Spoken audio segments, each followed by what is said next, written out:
Back in Joliet, Illinois, in Route 66 Stadium, home of the St. Francis Fighting Saints. It's time for Game 2 of a doubleheader between the Fighting Saints and the Indiana University South Bend Titans. Welcome back to the broadcast. Terry Bonadonna along with you for another 9 innings of baseball. St. Francis won last night's game 18-1. Earlier today, they pulled off a 6-2 7-inning victory over IUSB, and now they got a 9-inning game scheduled. And the Titans, representing the home side once again today, are on the field. So let's take a look at the starting lineups. First for the visiting St. Francis Fighting Saints. And again, they are the visiting side, despite the fact that we are playing this game at their home ballpark. Travis Schoonover leads things off today. He plays right field. Batting second, shortstop Dustin Krob. Joe McGuire hits third. McGuire is the designated hitter. Batting cleanup is first baseman Anthony Farron. Batting fifth, left fielder Jake Lasota. Jonathan Wolf hits sixth. Wolf plays third base. Batting seventh is John Peterson. Peterson plays second base. Adam Sabolka does the catching. And batting ninth, center fielder Bailey Schultz. The starting pitcher for today's St. Francis Fighting Saints is Mark Malshevsky. Starting lineup for IUSB features Spencer McCool leading off and playing center field. Colin Mack hits second at shortstop. The third baseman batting third is Devin Connors. Batting cleanup, catcher Jordan Moore. I'll read you the rest of the lineup in just a moment. We're ready to get going as Schoonover takes the ball outside. It's 1-0, and we're underway at 3:48 p.m. Central Daylight Time. 1-0 on Travis Schoonover. Lefty-lefty matchup here. Schoonover swings and pops it out to shallow right field. Coming in for that ball is Tyler Reese. Reese makes the catch, and there's your first out of the ball game. First time this series that Schoonover has been retired to lead off the game. Let's get back to that IUSB lineup, tell you about the rest of the team. Batting fifth is the designated hitter, Jose Sanchez. Matt Miller hits sixth in left field. TJ D. Herrera is the first baseman, batting seventh. Logan Young plays second base, and batting ninth is the aforementioned right fielder, Tyler Reese. Dustin Krob grounds one over to third base where Devin Connors grabs it and throws across for out number two. 2 quick outs here in the top of the first inning. And that's a strong start for the starting pitcher of the Indiana South Bend Titans, left-hander Andy Ross. Ross is starting for the 5th time this year. He's 1-3, the only victorious pitcher that IUSB has had this year. He's got a 7.45 ERA. In 19 1/3 innings, he's allowed 22 runs, 16 of them earned on 28 hits, with 15 strikeouts and 11 walks. Opponents are batting .333 this year against Ross, whose first pitch to Joe McGuire misses inside for ball 1. McGuire went hitless in game 1 today, 0 for 3, but he walked twice and scored a run. 2 outs, nobody on in the top of the first inning. McGuire swings through a strike. It's 1-1. Indiana South Bend enters today's game with a 1-18 record. So Andy Ross's complete game shutout victory earlier this year is their only one on the schedule thus far. Ross looking to recapture that magic today against St. Francis as McGuire puts a charge into one, deep left field, and over the head of Matt Miller. It skips all the way to the fence. McGuire around first base, chugging into second with a 2-out double. Good to see Joe McGuire swinging the stick again after going 0 for 3 in the early afternoon contest. He has the first hit of the game for St. Francis here in the later afternoon ball game. For McGuire, it's double number 4 this year. And it gives the Saints an early scoring chance with Anthony Farron up to bat. Farron, the cleanup batter and first baseman, had a big first game. He takes ball 1. He had a big game last night as well with 4 runs batted in. Earlier today, he went 1 for 3 with an RBI double, a walk, and a hit by pitch. So he had an RBI, a run scored, reached base 3 times. Here he flies one foul to the right side and out of play. Count moves to 1 ball and 1 strike. Andy Ross, the starting pitcher for IUSB, is a junior left-hander from Middlebury, Indiana. IUSB has run into some problems with their pitching staff this weekend. They would love to see him go a long way. Ball up and away, 2-1. We've seen 8 different pitchers for the Titans in the first 2 games of the series. St. Francis has countered with just 2. Angel Sandoval pitched a complete game yesterday, and then earlier today John Reardon matched that feat. Ball upstairs, it's 3-1 on Farron. Walks have been a continuing problem for the Titans pitching staff over the last few games. Earlier this afternoon we saw a game in which they issued 9 of them. Ross trying to avoid a first inning free pass here, but he misses high. It's ball 4 on Anthony Farron.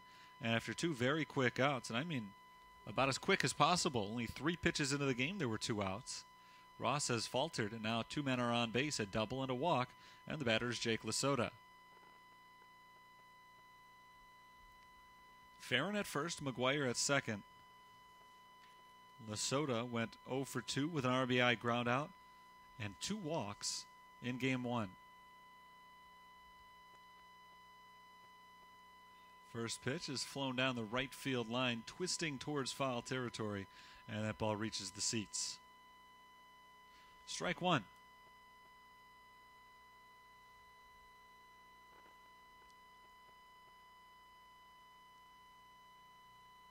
If Lasota reaches, hot-hitting third baseman Jonathan Wolf would bat next. St. Francis 8-11 on the season, riding a 4-game winning streak into this contest.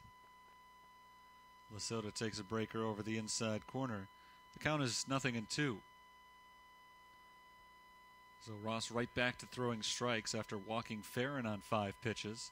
He gets ahead of Lasota, and the pitcher is in the driver's seat in this at-bat, as Lasota needs a hit to bring in the first run of the game. Ground ball right at the second baseman. Logan Young has it, throws to first, and the inning is over. Despite 2 two-out base runners, St. Francis doesn't score in the first. IUSB will come to bat for the first time when we return. No score early.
Bottom of the first inning, the Saints did not score in their half of the frame, and now IUSB gets a chance to strike first. They'll send McCool, Mack, and Connors to the plate. Moore, Sanchez, Miller, De Herrera, Young, and Reese make up the rest of the lineup, facing young St. Francis right-hander Mac Malshevsky. Freshman out of Prospect High School, starting for the 3rd time this year. I'll read you his numbers in just a moment. His first pitch of the ball game misses low on Spencer McCool. The count is 1-0. Malshevsky is 1-1 with a 4.91 ERA. He's got a total of 7 1/3 innings in his first 2 outings this year. He's allowed 7 runs, 4 of them earned on 10 hits with 5 walks and 5 strikeouts. Opponents are batting .294 against Mac Malshevsky this year. 2-0 pitch is low and in. 3 balls and no strikes on Spencer McCool. So not the start that Malshevsky was hoping for, but he's still got time to come back and get McCool, the best hitter on this IUSB team, at .386 entering this series. He takes a ball inside, and that's a 4-pitch walk to lead off the ball game. McCool reaches base for the 2nd time today. He had gone 1 for 4 in the opener earlier today. He reaches base fairly easily. Didn't have to take the bat off his shoulders in his first at-bat this time around. A 4-pitch walk. Here's Colin Mack. Mack takes a strike, just clips the outside corner.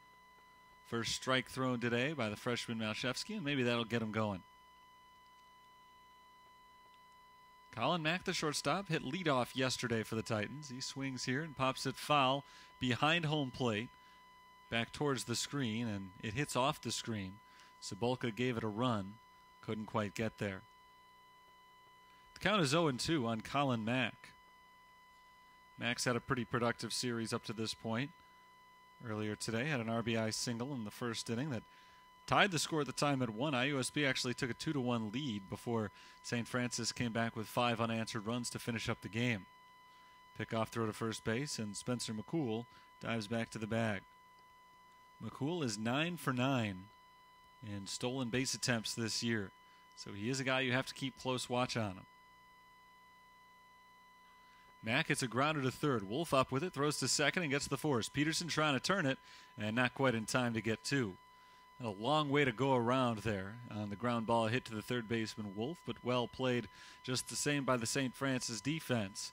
Not able to get a double play, but they do get a single play. McCool is out number 1, 5-4 on Mack's fielder's choice. Colin Mack safe at first. Here's Devin Connors. Connors, the third baseman for IUSB, hitting in the 3-hole. Went 1 for 4 in game 1 as he takes ball 1 here.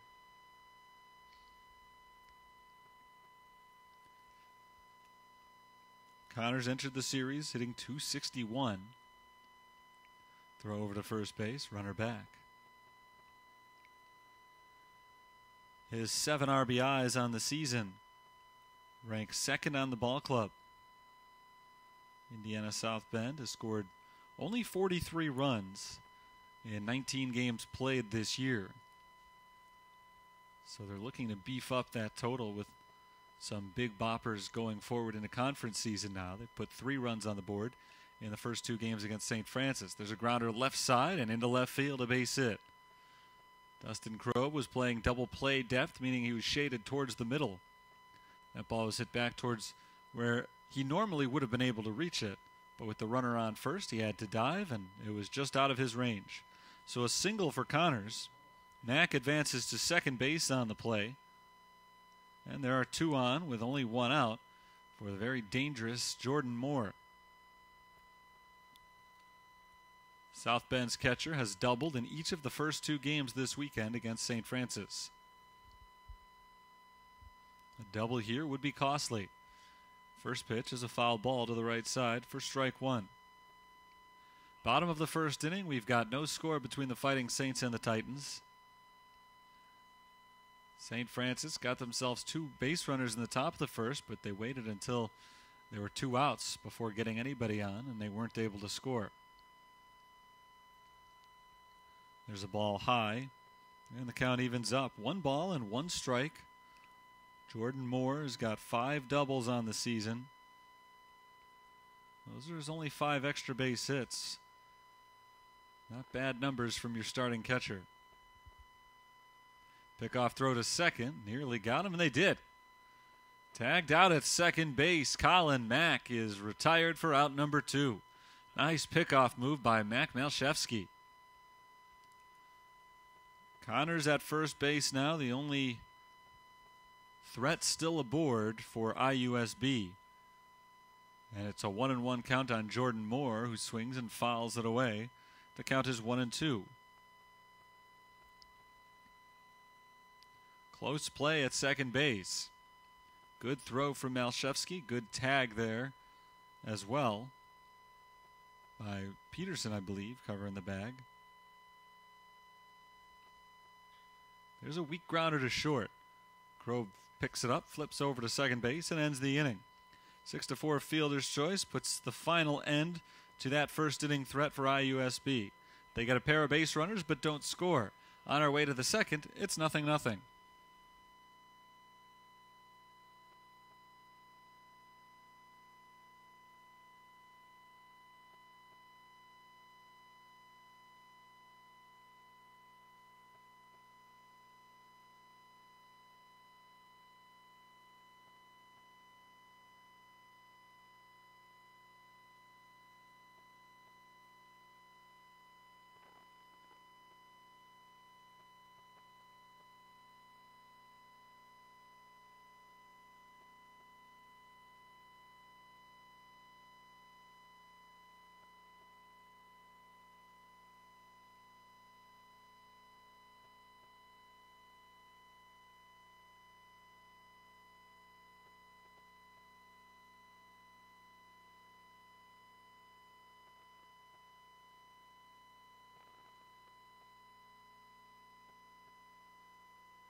We're scoreless in the second inning as Jonathan Wolf, John Peterson, and Adam Cebulka get set to hit against Andy Ross.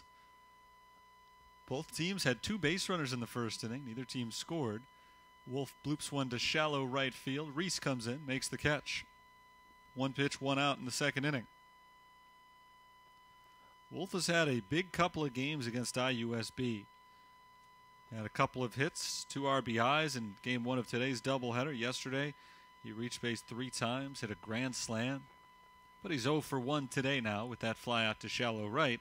And it brings up John Peterson with 1 out and nobody on. Andy Ross misses up and away for ball 1.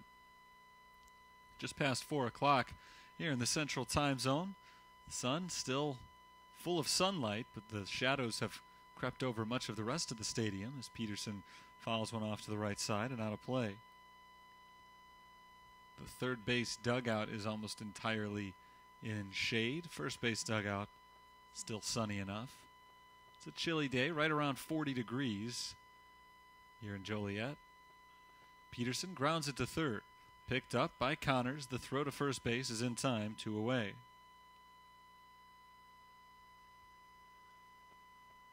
It's pleasant enough in the sun. Outside the sun, it's cold. We had similar weather yesterday, and that game last night was played completely under the lights. And I don't mean sunlight, so it was freezing down there for the players.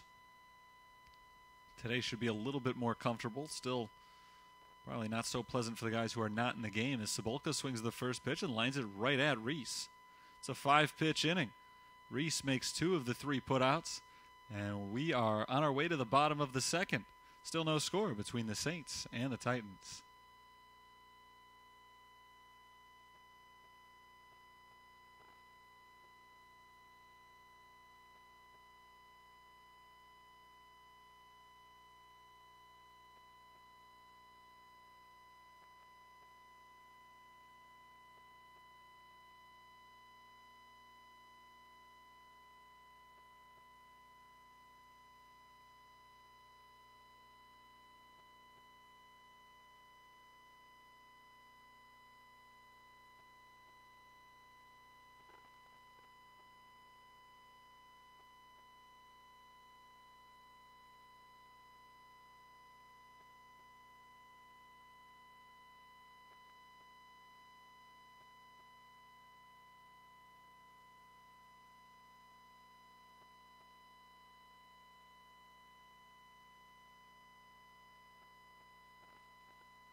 It's the bottom of the second inning, and Mac Malshevsky's first pitch is fouled back off the screen by Jose Sanchez for strike 1. Indiana South Bend at the bat here in their half of the second.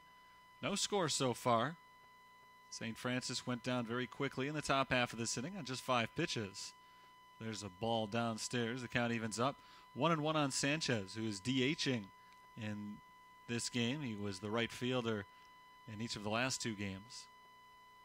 He takes a strike, and the count is 1-2. IUSB threatened in the first. The leadoff man walked, but he was erased on a fielder's choice.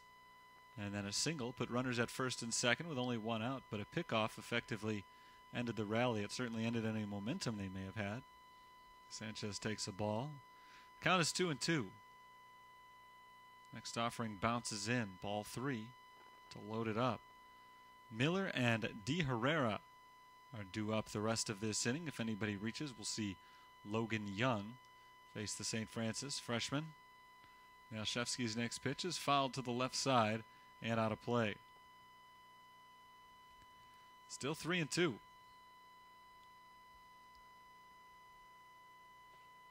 He walked the leadoff man in the first, trying to avoid the same fate here in the second. And it's another fouled ball. A good fight here. Sanchez has fouled off a couple in a row. He's seen 7 pitches so far in the at-bat. Jose Sanchez went 0 for 3 in Game 1 of today's doubleheader. Last night had 2 hits. Bidding for one here as he bloops it into left field, but it hangs in the air long enough for Jake Lesota to come in and make the grab for out number 1. Nice bounce back for Malshevsky after falling behind Sanchez 3-1. Gets him to fly out to left field, and with 1 out in the second inning, the batter is Matt Miller.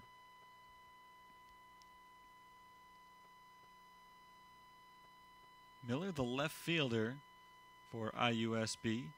A 147 hitter coming into play today, and he takes his base for the first time here as he's hit by the first pitch.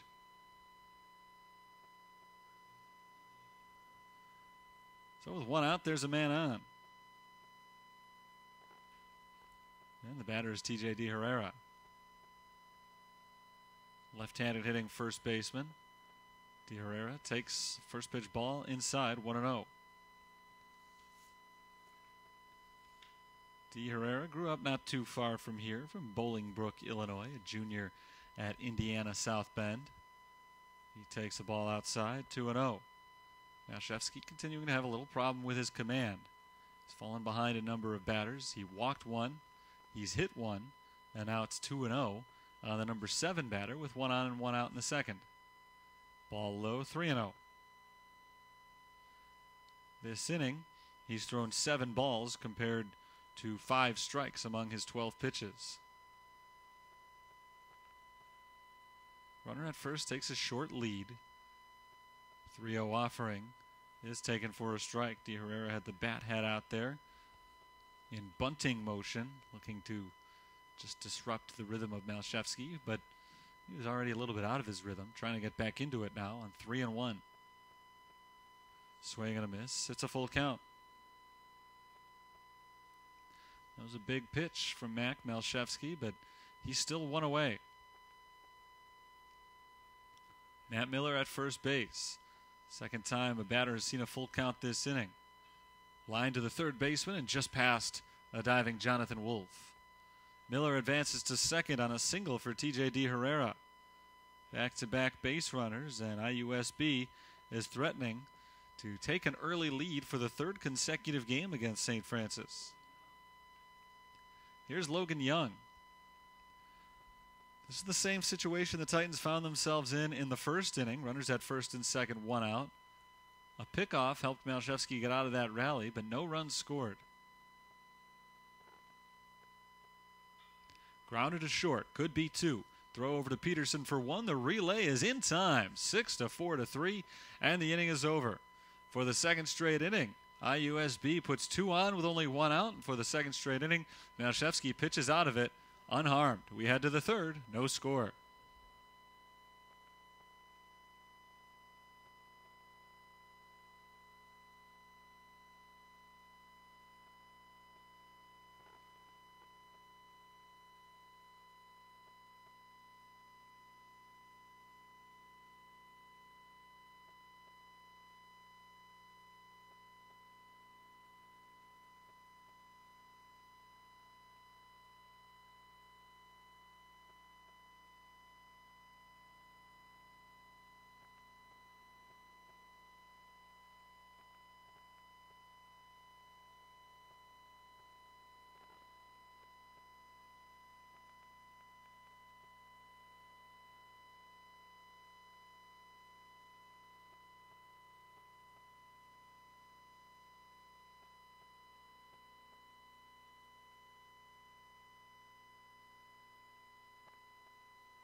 Top of the third, no score. Saints up to bat. Bailey Schultz in specific.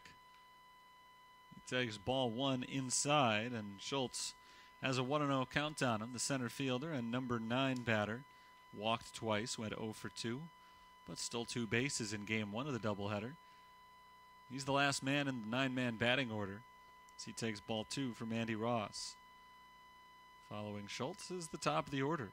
Schoonover, Krob, McGuire, Farron, Brian Mahalik and company, hoping that all of them come to bat this inning. Fouled away by Schultz. It's 2-1. Good pitcher's ball game early on, but we still are very early, as neither man has allowed a run in 2 innings. We have seen 6 combined base runners. Ball high, 3-1. The last 4 of them have come from IUSB. On this side, St. Francis has had 4 straight men retired by Andy Ross. There's a called strike over the inside corner. Count goes full on Bailey Schultz. Schultz trying to reach as the leadoff man. In the last game, Saints' leadoff batter reached in 6 consecutive innings. Time was called before that pitch, so it won't count. Still 3-2. The leadoff man reached in the first 6 innings of the game, and then they didn't in the last day and carried over into this one. It's 3 straight they haven't. But Schultz is aboard with a walk as he takes the 3-2 pitch outside. So the first batter of the 3rd inning is aboard for the Fighting Saints. We're back to the top of the order. And Travis Schoonover. Second walk issued in this game by Andy Ross. He's issued 13 free passes this season in 21 1/3 innings. Not dissimilar to the guy we saw start game 1, Sam Libby. Pretty decent pitcher if they could just unload the free passes. Strike 1 called on Travis Schoonover. Schoonover flew out to right field to begin the ball game.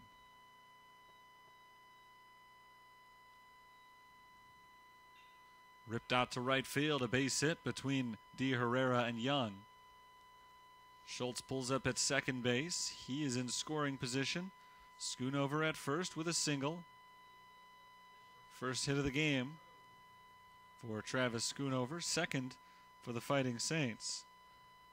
And here's Dustin Krob with a scoring chance.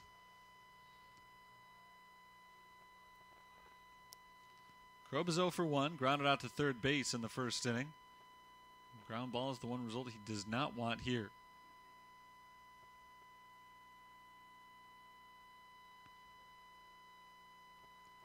First pitch from Ross, not yet. He turns around to face the runner at second base. It's Bailey Schultz over there.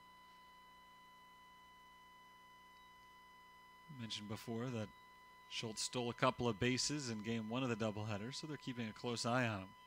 There's a bunt from Krob down the third base line, and it trickles foul. It goes to strike 1.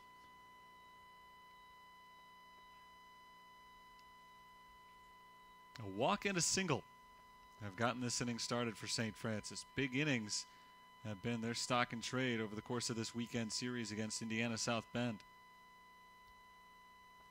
They had a couple of multi-run frames earlier today in their 6-2 victory. Yesterday, in the 4th inning, they scored 13 runs.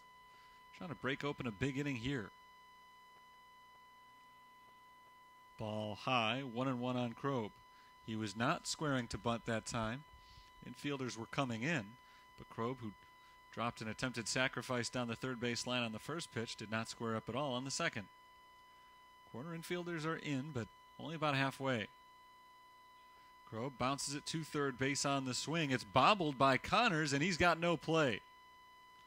Everybody is safe. I don't think Connors had a chance to turn 2 there, but he would have had at least 1 out easily. Probably would have gotten the lead runner at third base. Instead, it's an E5. Everybody is safe, and they are loaded with nobody out for Joe McGuire.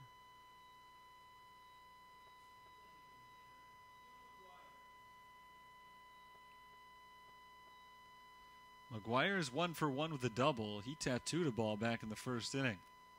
he does that right now, it's going to be 3-0 St. Francis. He strokes one out to right center field, and that ball does split the gap.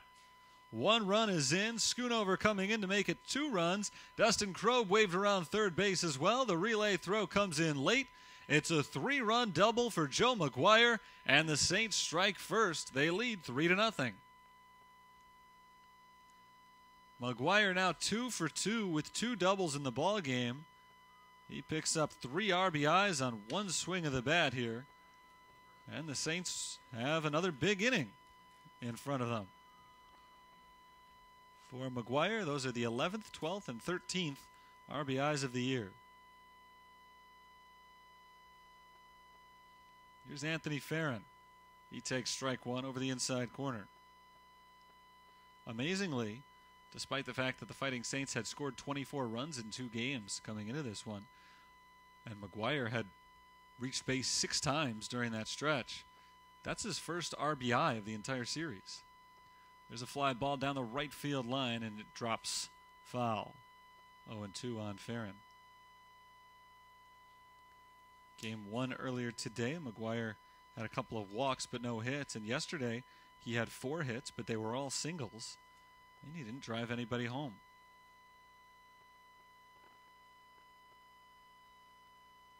But he makes up for lost time with a big hit here.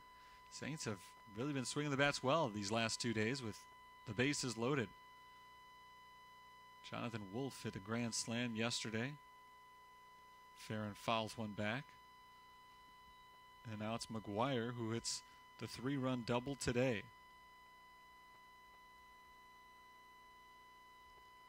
The count is 0-2 on Farron. He walked back in the first inning.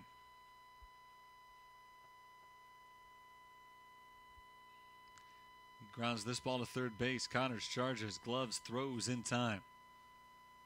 McGuire goes over to third base. He stands 90 feet away from another run. That's only the first out of the inning.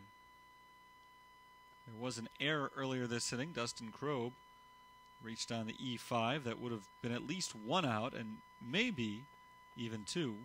Probably not, but maybe. If he had made it cleanly. So 1 of the 3 runs to have scored this inning against Andy Ross is unearned. Here's Jake Lasota. He's 0 for 1, and he pops this ball up out to right field. Foul territory and out of play. Strike 1 on Lasota.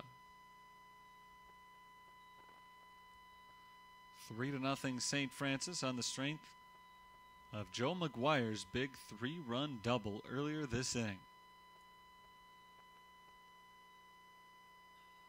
There's a high fly out to left center field, backing up Matt Miller. Miller still on the run, can't make the catch. McGuire scores. Lasota into second base. It's an RBI double. It's 4-0. It looked like Miller had a good read on that ball initially, and then it kept drifting on him further than he apparently thought it would go. Even if the catch had been made, it would have been deep enough to get McGuire in.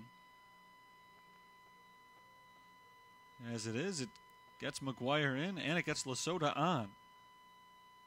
He's at second. It's the 3rd double of the game for Fighting Saint hitters, their 4th hit overall. Jonathan Wolf takes the ball outside. Wolf is 0 for 1 with a fly out to right field.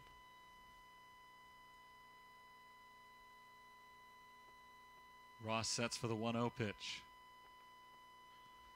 High fly left field. Miller backs up. This time he does seem to have a good read on it, but he's called off by Spencer McCool. Center fielder McCool runs all the way over to left to make the catch and retire Wolf. 2 down. John Peterson is the 8th batter this inning. He's trying to keep it alive. 0 for 1 with a ground out to third. 4 runs are in here in the 3rd for St. Francis.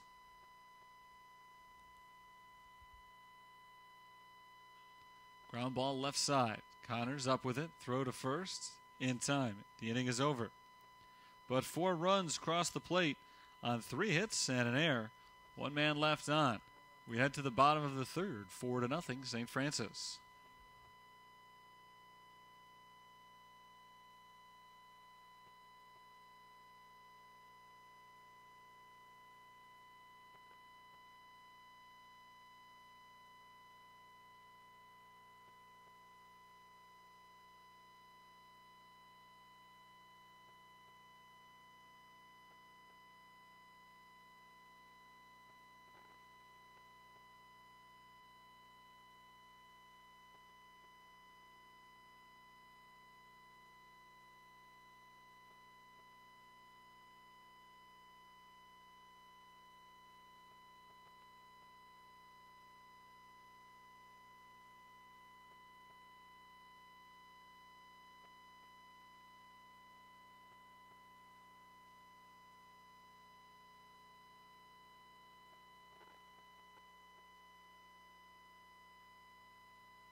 It's 4-0 St. Francis as we begin the bottom half of the third inning, and Tyler Reese swings the first pitch, sending a missile over to the shortstop, Dustin Krob, who puts it away for out number one.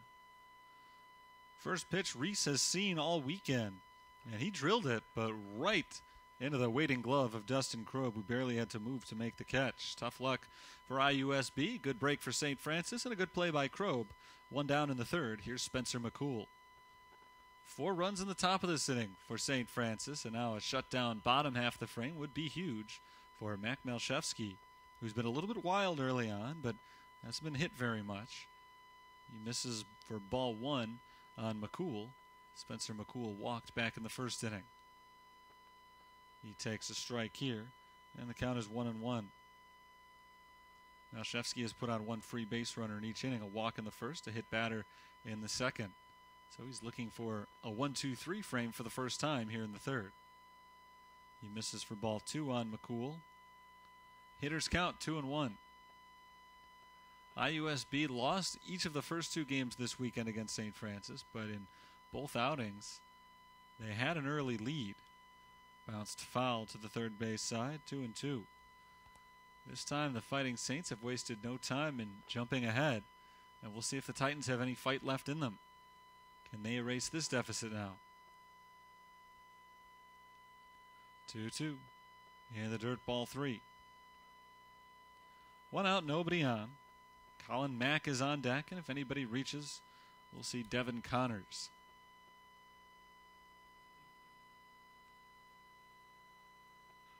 Line drive to the third baseman, and Jonathan Wolf makes the grab for out number 2. Well, when it rains, it pours for IUSB. They have not been playing particularly good baseball. Entered this game with a 1-18 record. Not a whole lot of offense this season, but here in the bottom of the third, they're crushing the ball, and they're just hitting it right at guys. Nothing the Titans hitters could do much better than they've done. Colin Mack takes ball 1 low. Mack is 0 for 1. He reached on a fielder's choice and was later picked off. That was part of the first inning, which they put 2 runners on base but couldn't score. Strike over the inside corner, 1-1. Malshevsky looking for his first 1-2-3 inning of the game. Ball low and away. It's 2-1 on Colin Mack.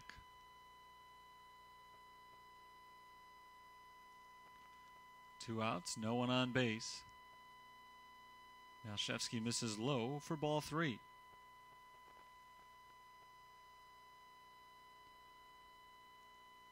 So another hitter's count for a Titans batter. 3-1. And he takes a strike over the inside corner. Full count now on Colin Mack. Devin Connors waits on deck. Malshevsky trying to push him back to next inning, but he can't do it. He misses low and away and issues his second walk of the game. So Malshevsky's been pretty good early on, but he still has some control issues in front of him that he's trying to deal with. That's the 7th walk he's given out this year in 10 innings pitched. 7 walks and 2 hit batters in those 10 innings. Devin Connors is 1 for 1 with a single. He swings the first pitch and chops it foul to the left side for strike 1.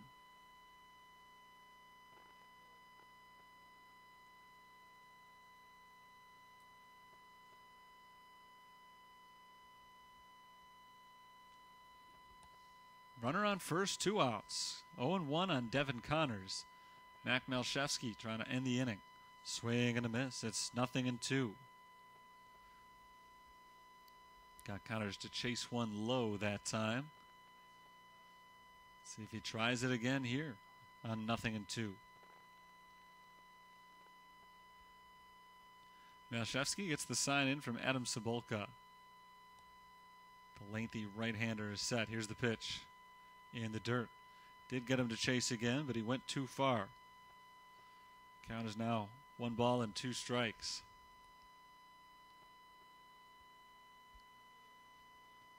Mack over at first takes his lead. Malshevsky barely paying attention to him. There's a swing and a ground ball to the left side and over the glove of a diving Dustin Krob. Nice effort by the shortstop, but a base hit for Connors. He's 2 for 2. Mack advances to second base. 2 on, 2 out for Jordan Moore.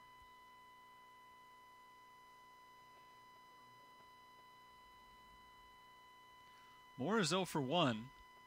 He grounded into a fielder's choice in the first inning. In fact, he came up with 2 on and 1 out. Grounded into a fielder's choice. Couldn't advance any of the runners or help them score. Here he comes up with runners at first and second and 2 outs. So he'll need a base hit in order to bring home a run. Moore has swung the bat well this weekend. He doubled yesterday. He doubled earlier today. He takes ball 1 here. There were 2 outs with nobody on base before the walk extended the inning, and then Devin Connors hit a ground ball not terribly hard to the left side, and the Saints got kind of a taste of their own medicine. Called strike 1. The count is even. All inning, IUSB has been hitting laser beams that have been caught by St. Francis players standing in the right spot at the right time. For Connors, the 1 hit of the inning was just a seeing eye ground ball. Ball low, 2-1.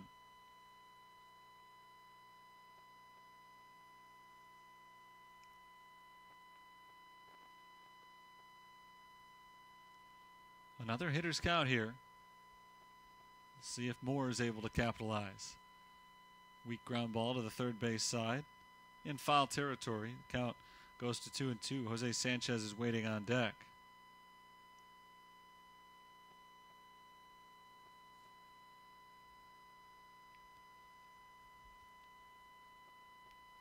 Malshevsky trying to put an end to this pesky bottom half of the third. Fouled that one off of his foot.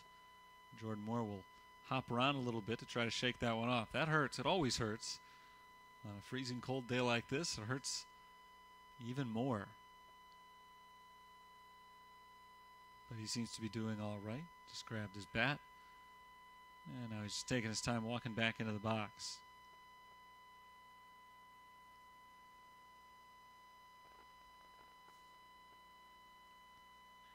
There's a ground ball to short. Picked up by Krob. He throws to second. And the force is made there to end the inning. Back-to-back 2-out base runners do not lead to any runs for IUSB. We're going to the 4th. 4-0. St. Francis.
4-0 St. Francis after 3. They scored all 4 of their runs in the top of the third inning, and now they'll try to tack a few more on in the top of the fourth with their 8, 9, and 1 hitters due up.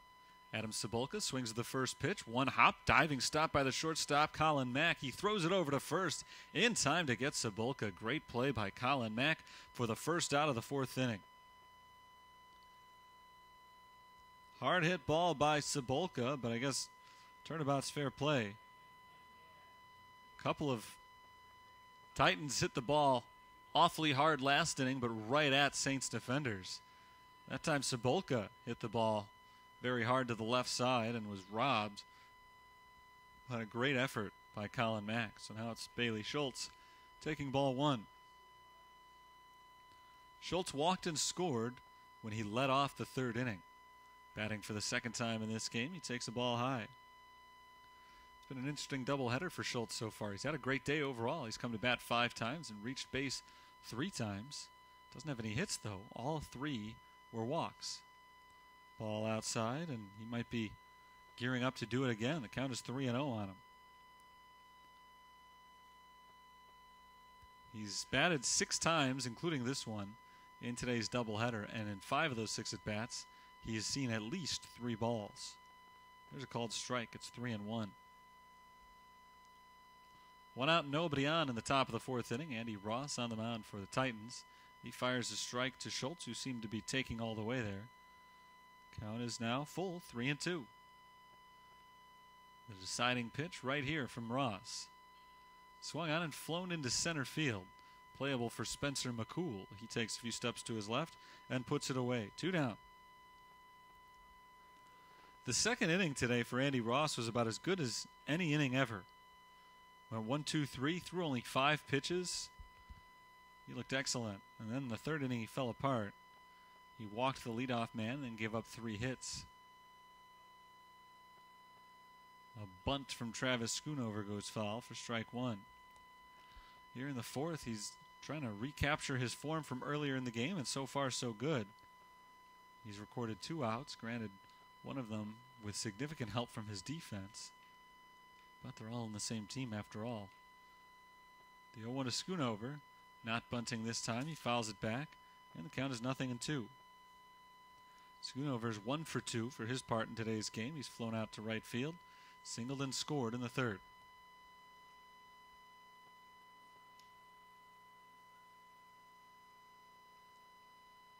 Ball off the outside corner. Tough take with 2 strikes, but Schoonover gets the call. It's 1-2.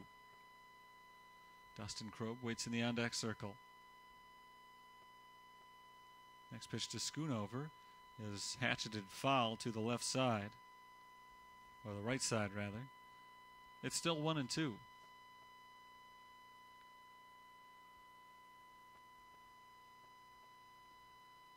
Andy Ross sets. The left-hander delivers. And misses the outside corner, 2-2. Neither pitcher has been pinpoint with his control today. Ross has had a few problems going back the last couple of innings as Schoonover flies this ball into center field. Coming in is the right fielder now, Tyler Reese, calling off Spencer McCool and making the catch. 1, 2, 3 go the Fighting Saints in the fourth. Time to go to the bottom of this inning. It's 4-0, St. Francis.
Jose Sanchez leads off the bottom of the fourth for IUSB and fouls the first pitch off to the left side for strike one. Sanchez 0 for 1 today with a fly out to left field. 4-0. St. Francis leads South Bend after 3.5 innings of play. Mac Belshevsky on the mound for the Fighting Saints, and he misses for a ball. The count is 1-1. Sanchez, Miller, and De Herrera due up for the team in white here in the fourth inning, looking to break out of their offensive doldrums. Ball low, 2-1. They've scored just 3 runs total so far through the first 17 innings of this series. 7-inning game 1 of the doubleheader today was a 6-2 St. Francis victory. Ground ball, second base. Peterson up with it. The throw to first is in plenty of time for out number 1. Game 1 yesterday was scheduled to be a 9-inning game, but because the Fighting Saints built up such a big lead, it was 18-1 after 7 innings. The game ended there. This one we figure to go the whole 9. Matt Miller has been hit by a pitch. No official at-bats for him in this game. Fouls this ball off to the right side for strike 1. In fact, he was hit by the first pitch he saw. His last at-bat, this time he swings at the first pitch he sees. Strike 1.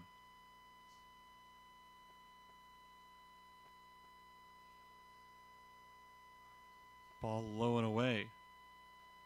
It's 1-1. Melchevsky's been a little erratic with his control. 2 walks and a hit batter through the first 3 innings. Fouled off for a strike. It's 1-2 in those 3 innings. He threw a total of 29 strikes to 23 balls, so the ratio is getting better and better as he went along. And it's been better so far in the fourth as he got the ground out on a 1-2 pitch to Sanchez. Now it's 1-2 on Miller as well. And he strikes him out. Ball is dropped by the catcher, Sobolski. Sobolka picks it up, throws it down to first base, and retires Miller for out number 2. First strikeout of the game for Melchevsky. And he's looking for his first 1-2-3 inning. He'll get it if he can retire T.J. De Herrera.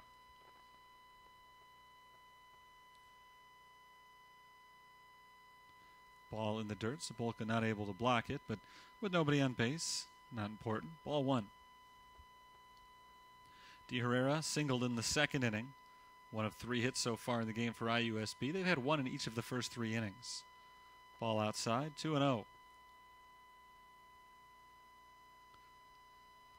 Melchevsky, just a freshman from Mount Prospect, Illinois. Trying to go deeper into this game than he has before. He fires a strike on De Herrera, and the count is 2-1. He's been cruising through 3 2/3 innings, so no reason not to think he can't extend a little bit. Ball low and away. 3-1. This is St. Francis's 5th consecutive home game, a stretch that began this past Wednesday with a doubleheader against Calumet St. Joseph.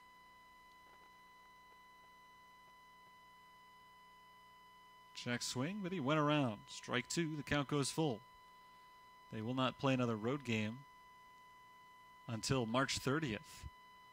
A run of 12 consecutive home games.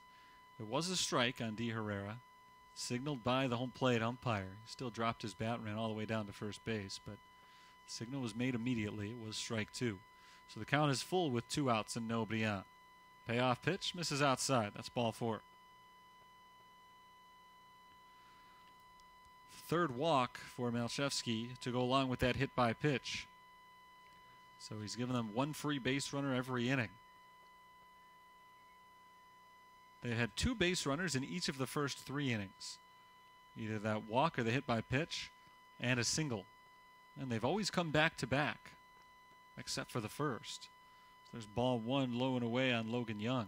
So we'll see if the trend continues here. Melchevsky was looking for his first 1-2-3 inning of the game. Didn't get it, but this could still be his best inning if he retires Young.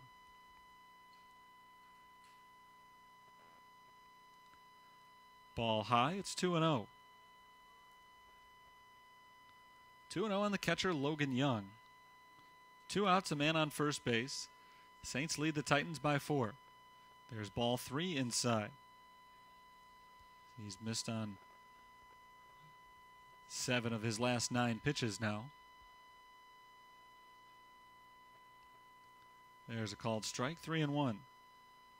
Continues to work quickly on a cold day. He's wearing short sleeves. So he gets the ball and he throws, trying to stay in his rhythm. But he walks Young on 5 pitches. Back-to-back base runners. 2 free passes in a row, both with 2 outs. And he's kept the Titans alive in this inning as Tyler Reese comes up.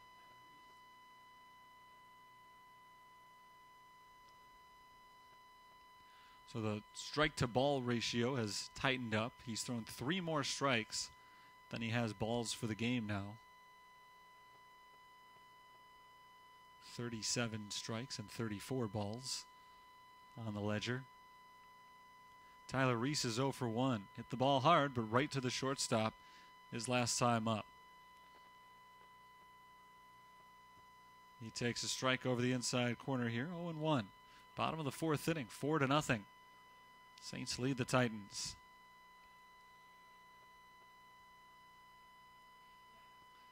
The 0-1 pitch misses outside for a ball. Pickoff throw down to first base, and they got him. Second pickoff of the game. Malshevsky got one at second base earlier in the 1st inning, and now this time it's Adam Cebulka who picks off Logan Young at first base. So despite back-to-back 2-out walks, the Titans do not score in the 4th. We've got 5 innings still to play, and the Saints lead the game 4-0.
Four to nothing Saints in the top of the 5th inning as Dustin Krob leads things off and takes ball 1 low. Krob is 0 for 2. He's grounded out, reached on an error, and scored a run, a big error, back in the 3rd inning. Ball outside. It's 2-0. That was the only inning in which we've seen any offense in this game. Andy Ross has been pretty good. You take out the 3rd, he's only allowed 2 base runners in 3 innings. Strike called over the outside corner, 2-1. In that 3rd inning, though, there was a walk, a single, 2 doubles, and that aforementioned error. Outside, 3-1. 2 walks in the game so far for Ross. He's a guy who came in with a reputation of being a little bit wild. He's been a little bit today. Not terrible, though. There's a swing and a fly ball out to right field. It's deep. Tyler Reese going back on it at the warning track. That ball is gone. Over the wall in right field. A home run for Krob, and it's 5-0 Saints.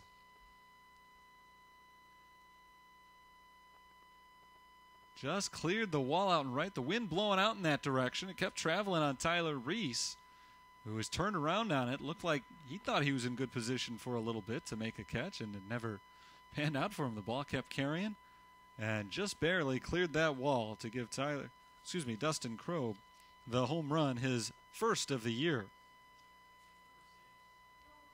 and extend the lead to 5-0. Here's Joe McGuire. He's had a huge game so far. He takes ball one high. That home run is the 6th hit this season by a St. Francis player. Second they've hit against IUSB in the last 2 days. Ball high on McGuire, 2-0. Joe McGuire's 2 for 2 with a pair of doubles, a run scored, and 3 RBIs.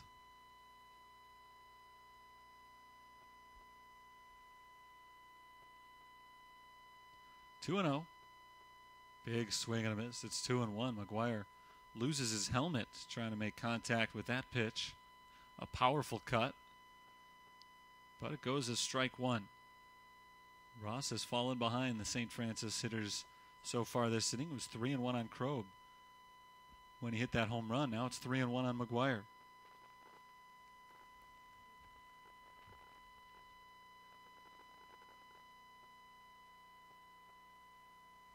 It's the top of the 5th inning, and this game so far has belonged to St. Francis. A big 3rd inning, and now a homer in the 5th has extended their lead. Foul ball. The count is 3-2. Now, Shefsky hasn't been dominant on the mound. He's allowed 2 base runners in every inning, but he's never let a man move further than second base as McGuire hits one hard out to left center field. McCool on the run makes a nice running catch for out number 1. Good play by Spencer McCool to retire McGuire, who continues to hit Andy Ross very hard. Here's Anthony Farron.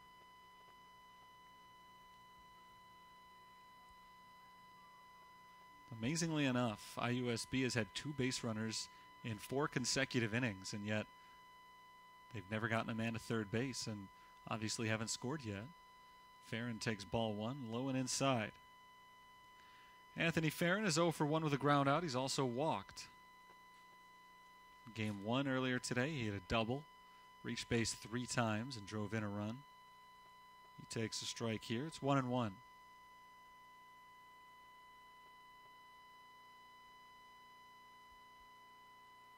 Ball outside on Farron. Another hitter's count here. 2 balls and 1 strike. 1 out, nobody on, 1 run in so far in the top of the 5th inning.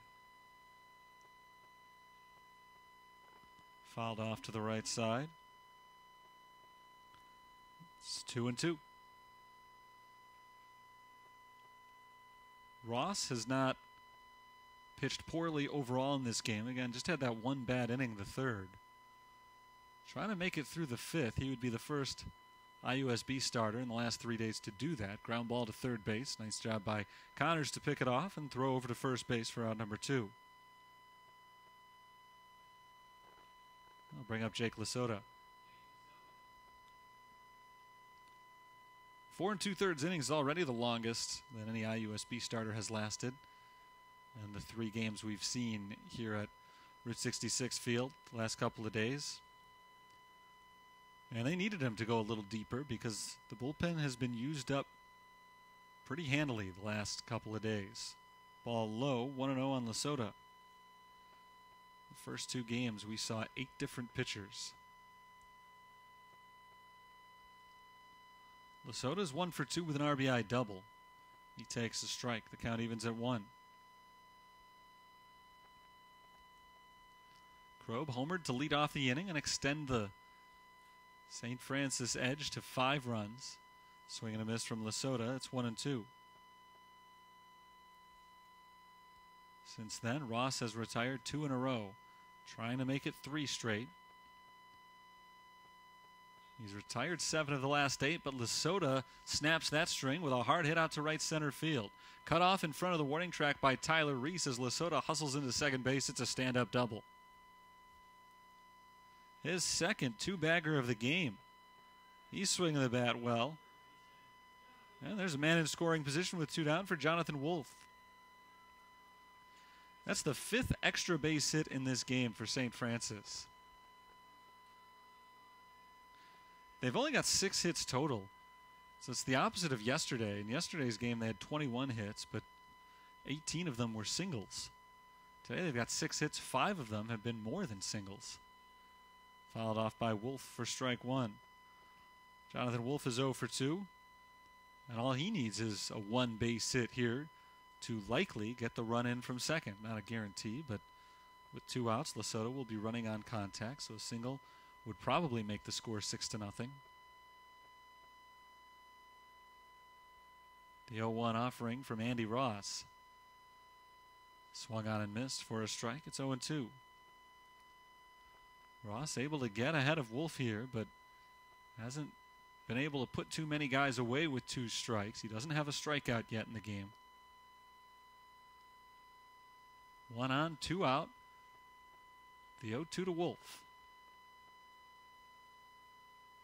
Misses outside for a ball. It's 1-2.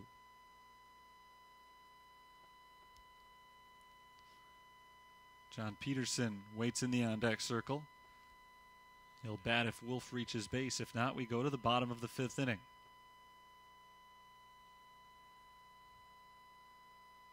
Here's the 1-2 offering. Swung on and missed. Wolf chased one up high for strike 3.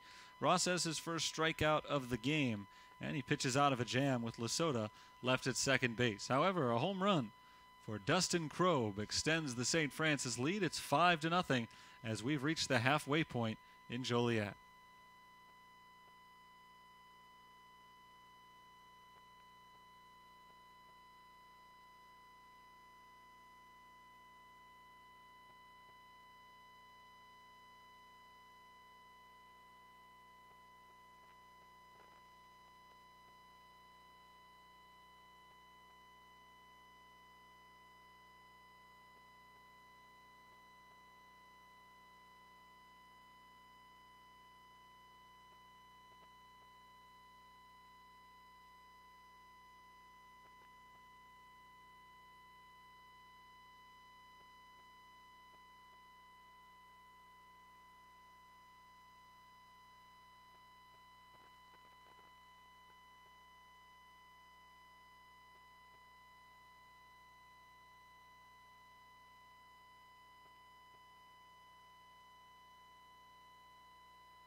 Five 0 St. Francis, bottom of the 5th inning.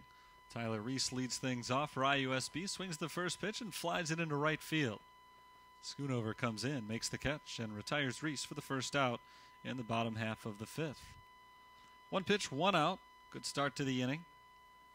And we're back to the top of the order, and Spencer McCool. Retiring the leadoff man has generally not been a problem for Mac Malshevsky.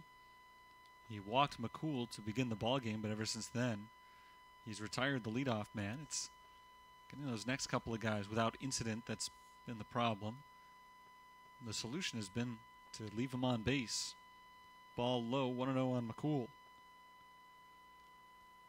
The Titans have left 5 runners on through 4 innings. They've also had 2 runners picked off, and they've grounded into a double play. Ball high, 2-0. They've had 8 base runners, but haven't even sniffed a run yet. 2-0 on McCool, who is 0 for 1 with a line out and a walk. He nubs that one back to the mound, down to his knees. Malshevsky plays it and tosses over to first for out number 2. Kind of an odd play there. The ball was hit softly. Seemed to have some weird spin on it as Malshevsky, who falls off to the first base side of the mound, had to fall backwards to the third base side in order to play that ball. Gloved it on his knees, got up and tossed it cavalierly over to first for the easy out. That last part at least was easy. Here's Colin Mack taking ball 1. Mack is 0 for 1 with a ground out. He's also walked. He takes a called strike, 1-1. This is the 3rd consecutive inning that Malshevsky has retired the first 2 batters. Ball low, 2-1. In each of the last 2 innings, after the first 2 men were out, the next 2 men reached. Malshevsky would like to stop that trend here. Slow roller down the third base line, hugging the line. Will it go foul? Looks like it won't.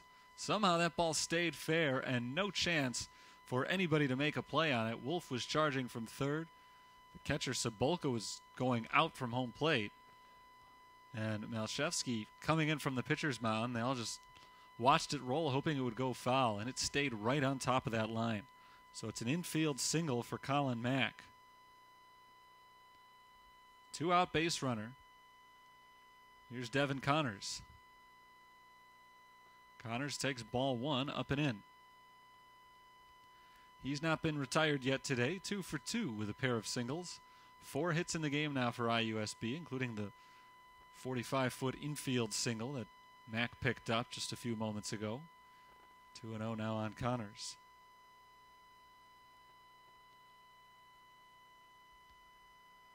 Pick-off throw to first, not in time. South Bend has had 2 of their runners picked off during the game today. One of them by the pitcher, one of them by the catcher.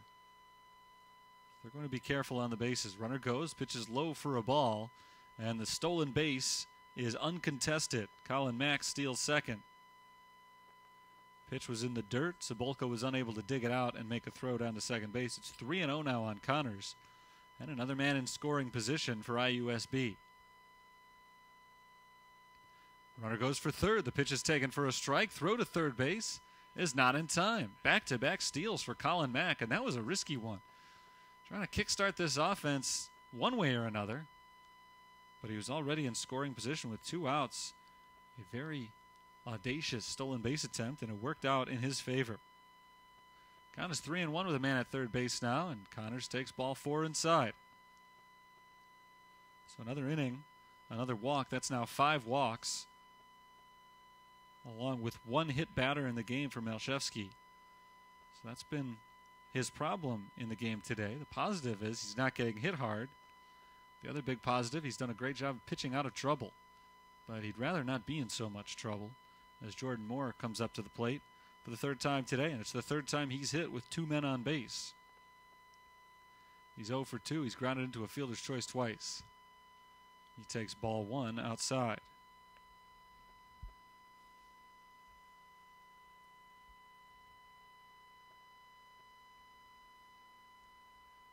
They're at the corners with 2 outs. 5-0 the score. 1-0 pitch is swung on and missed. It's 1-1.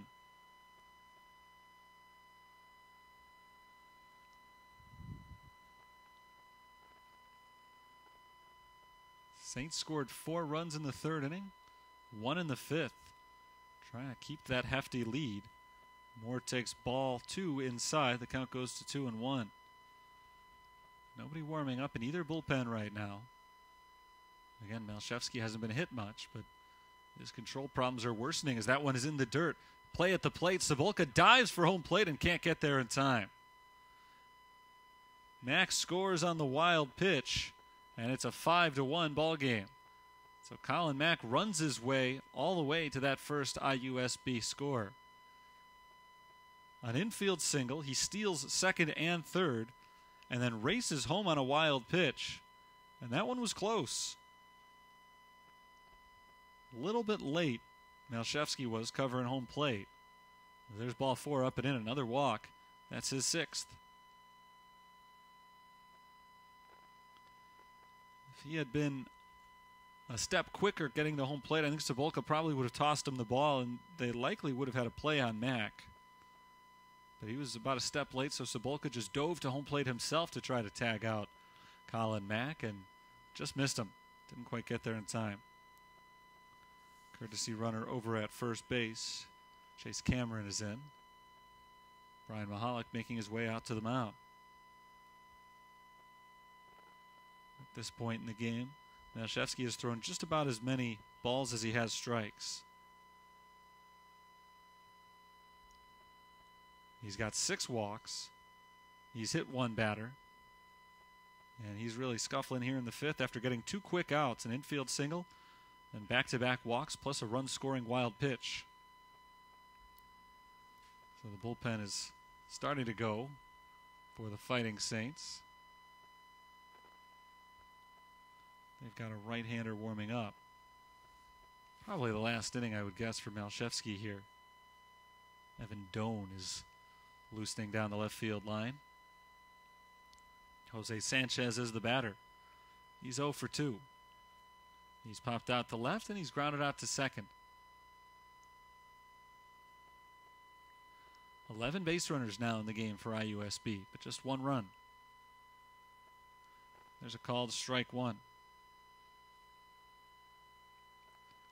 That's the first time this inning that Malshevsky has thrown a first pitch strike. So perhaps the meeting on the mound did him some good. Ground ball to the right side, gloved by the second baseman Peterson. The throw to first is in time and the inning is over. 1 run scores on 1 hit, couple of walks, a wild pitch. 2 men left on base. We go to the 6th, 5-1, St. Francis.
Bottom of the order for the Fighting Saints in the top of the 6th inning, facing Andy Ross, whose first pitch is a strike over the inside corner.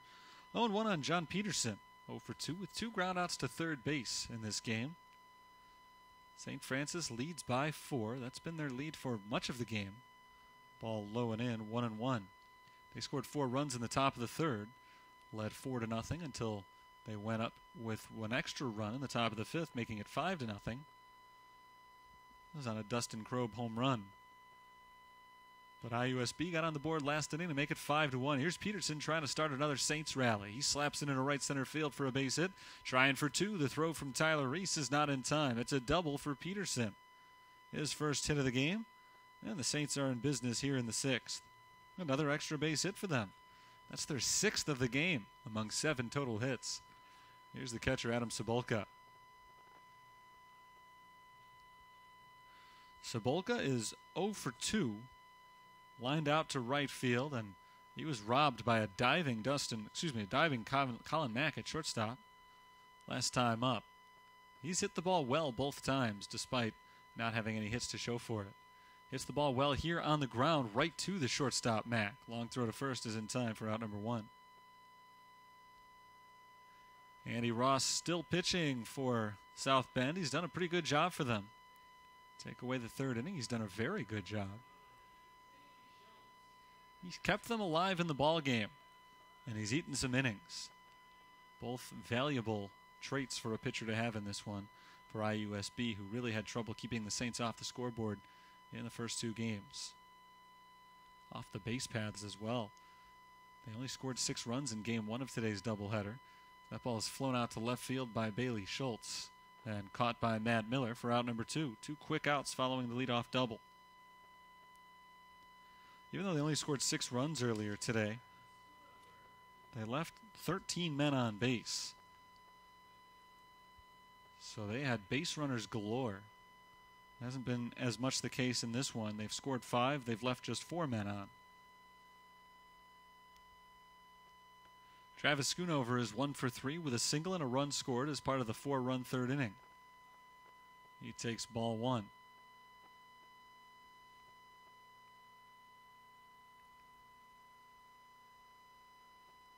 Two outs and a man on second. Lefty versus lefty matchup here. Ross sets, checks the runner at second, and now delivers. Line to the shortstop, and Mack makes the grab to end the inning. Hard hit ball by Schoonover, but Mack was Johnny on the spot to retire the side. A leadoff double goes nowhere. It's just 4 pitches later, the inning is done. So we'll head to the bottom of the 6th inning. It's 5-1. Saints on top.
Bottom of the 6th inning, 5-1. St. Francis leads Indiana University South Bend. New pitcher for the Fighting Saints, it's right-hander Evan Doan. And he's set to face the 6, 7, and 8 hitters for IUSB, Miller, De Herrera, and Young. Matt Miller takes strike 1. Evan Doan is a freshman from Frankton High School out in Indiana. Pitching in today's game for the 4th time. Well, it's the 4th time he's pitched in any game. It's not the 4th time he's pitched in today's game. As he misses outside, the count is 1-1. It's his 3rd relief appearance. He has no record and a 5.4 ERA. In 10 innings pitched, he's allowed 7 runs, 6 of them earned on 15 hits. He's got 3 strikeouts and 4 walks, and he's ahead of Matt Miller, 1-2. Doan replaces another freshman, Mac Malshevsky. I'll give you his numbers in just a moment. Swung on and missed, strike 3. The pitch is in the dirt, dug out by Cebulka, who throws on down to first for out number 1. Second time today that Miller has struck out. It's the only 2 strikeouts in the game for St. Francis pitchers. 1 away. 5 innings pitched for Malshevsky today. I don't think anybody will complain about that. Anytime you got a freshman to go in there, give you 5 innings, only 1 run allowed. That's pretty good stuff. Ball low and in on TJ De Herrera, who's not been retired today. He's 1 for 1 with a single and a walk. He allowed only 4 hits, had 1 strikeout. He walked 6, and that's the concern. He walked 6, he hit 1, and he threw a wild pitch. That wild pitch is what scored the only run for the Titans so far. Low and in on De Herrera. The count is 2-0. All in all, 93 pitches for Mac Malshevsky. 47 balls, 46 strikes.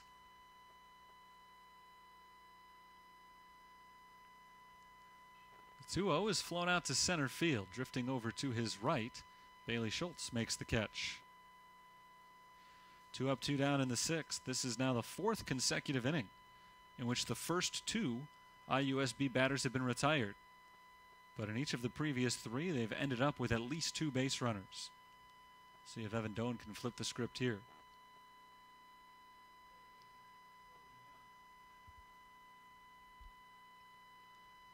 Logan Young, 0 for 1. He grounded into a double play his first time up. Walked his second time up. He takes a strike.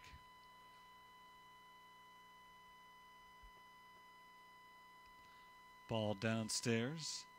That makes the count 1-1.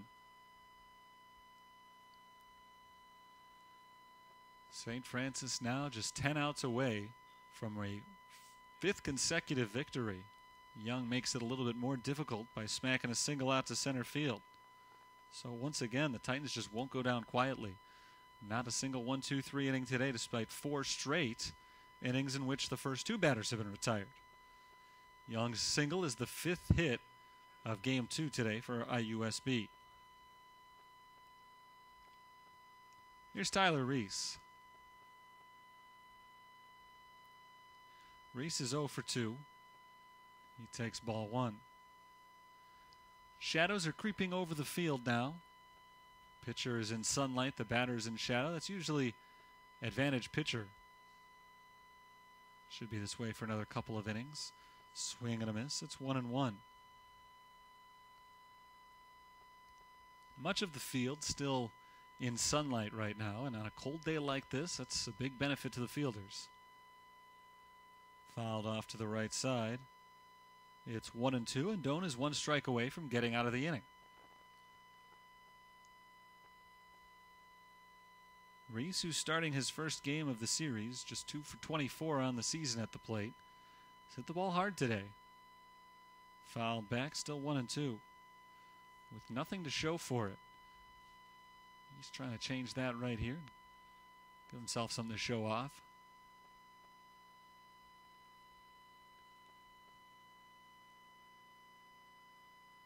One ball, 2 strikes. The pitch on its way. Misses inside. 2-2.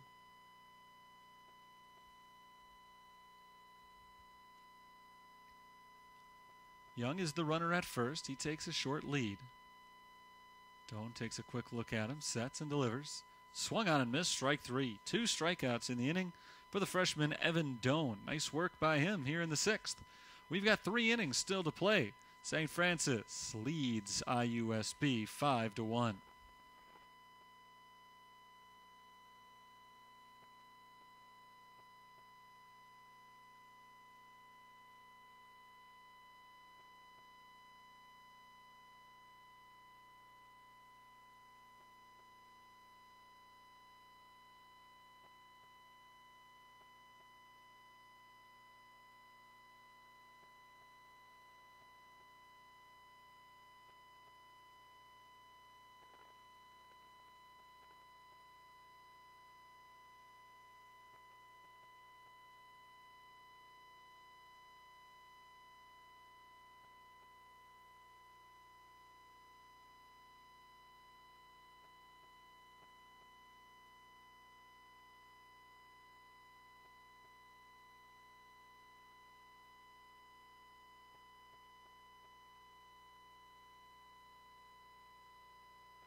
Dustin Krob, Joe McGuire, and Anthony Farron due up in the 7th for the Fighting Saints, who lead the Titans of Indiana South Bend 5-1.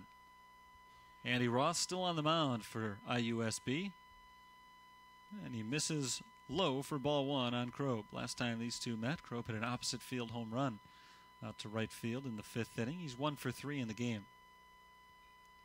Flies this one to right field, but foul and out of play. Strike 1. In his first 4 starts this year, Andy Ross averaged just under 5 innings pitched per game. Here he is into the 7th today, so an impressive performance for him. Ball high, 2-1. He has allowed 5 runs. Only 4 of them have been earned. There is a right-hander warming up in the bullpen right now for IUSB, as Ross misses for ball 3 on Krob.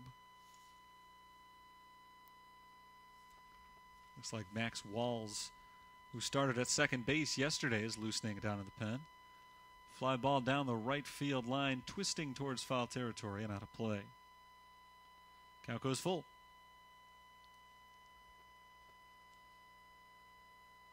Ross has just 1 strikeout in the game today. He's only walked 2, none since the 3rd inning. Payoff pitch. Misses high for ball 4, so there's his 3rd walk of the game. The leadoff man reaches for the Fighting Saints. Trying to break this game open a little bit. They've had the lead the whole way. It has felt like a comfortable lead, but every time you look up at the scoreboard, it's almost surprising. It's only 4 runs. It seems like it should be more than that. IUSB, though, has kept the pressure on. A lot of base runners for the Titans today. Through 6 innings, they've had 12 of them, but have managed only 1 run. Joe McGuire's had a big game. He takes the ball outside, 1-0. 2 for 3, 2 doubles. A run scored, 3 RBIs. His last time up, he hit the ball about as hard as any, but a nice running catch was made by Spencer McCool in center field to rob him of a hit.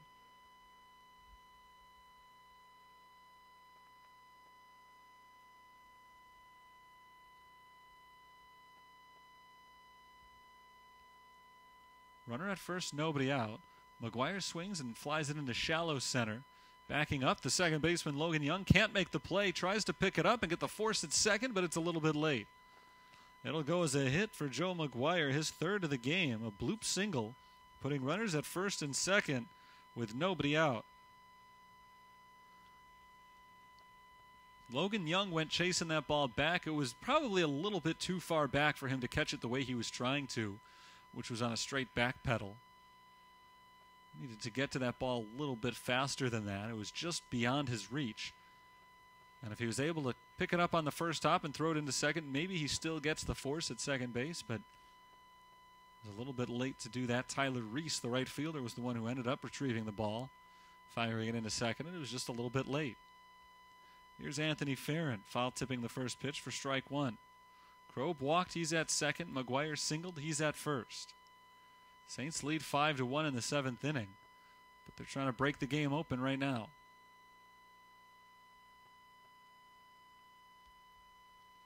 They've got just the man to do it. Anthony Farron with 2 men on base. Farron 0 for 2 in the game. He's grounded out to Devin Connors over at third base a couple of times. He walked back in the 1st inning.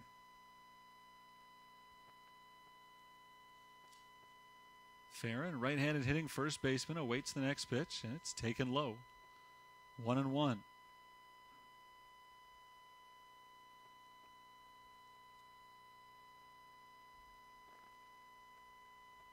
St. Francis 4-0 in the CCAC, on the verge of improving to 5-0 in conference play. The 1-1. Farron ropes it up the middle for a hit. That ball was hit so hard that Krob will not have a chance to score from second base, but he does move up 90 feet, as does McGuire behind him. So they're at first, second, and third now. Every base is full for Jake Lasota. Max Walls should be about ready in the bullpen. We'll see if they make a move. With nobody out, 3 men on in the 7th. No signal's been made yet, but a meeting on the mound here. And there's the call to the pen. Andy Ross was good through 6. Maybe lost a little steam in the 7th, as 3 straight men have reached against him. One of them a tough break, one of them a walk, and one of them a hard hit single. So a new pitcher coming on. I'll tell you about him and get you ready for the conclusion of this inning in just a moment. It's 5-1 St. Francis with the bases loaded and nobody out in the 7th.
It's St. Francis 5, Indiana South Bend 1. We're in the top half of the 7th inning, and the Saints have the bases loaded with nobody out.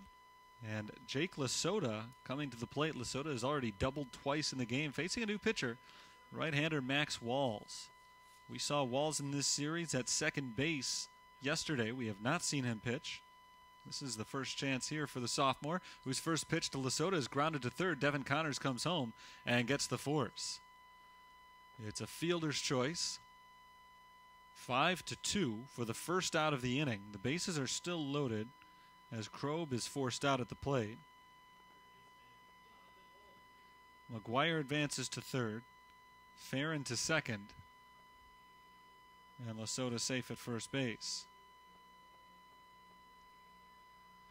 Batter now is Jonathan Wolf. He's 0 for 3. 2 flyouts and a strikeout. Remember yesterday, though, he's the guy who hit one over the left field fence with the bases loaded. See if he's got more tricks in store here. Corner infielders are in. Wolf swings the first pitch, grounds it to short. Scooped up by Mack. He throws to second for one. Over to first base, a double play. And just like that, the inning comes to a close. Very promising inning. Goes nowhere. The bases were loaded with nobody out. And just 2 pitches later, there are 3 outs, and the inning has a 0 under it on the scoreboard. We go to the bottom of the 7th at the stretch. The Saints lead 5-1.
5-1, St. Francis leads in the bottom of the 7th inning.